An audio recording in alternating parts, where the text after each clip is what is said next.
So the roll didn't work. What now? How about we look at an efficient re-entry? The first step is to pull the cockpit skirt and hold on to your kayak.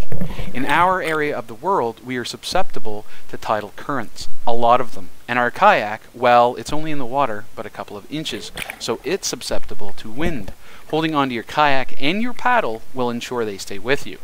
Now, one of the reasons we at OutdoorsNB suggest, based on Transport Canada guidelines, that you use a kayak no shorter than 13 feet and with bow and stern bulkheads, the complete wall in the hull that the Titanic lacked, while paddling in open water, is for ease of removing the water from the cockpit.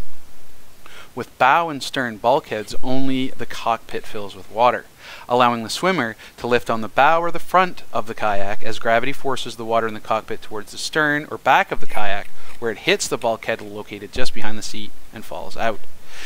Now, many kayak instructional videos and courses will teach the use of a paddle float. I've already told you it's important to hold on to your kayak and your paddle, so what third hand will you use to get your paddle float and install it? Paddle leashes are an option, but many times they result in the leash being wrapped around the kayak or worse, wrapped around you in a time of panic.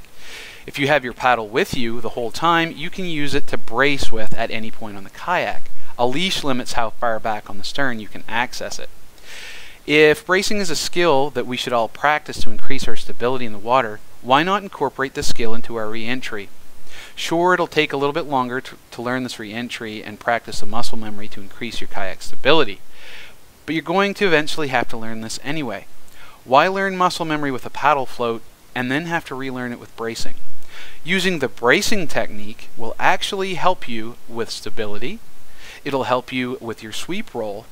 It gets you out of the cold water much faster than a paddle float, and it's just plain efficient, something we all can appreciate. So why not practice this re-entry technique and leave your paddle float on the foredeck? I'm Jeremy Cline, and this has been another OutdoorsNB Tips and Tricks moment.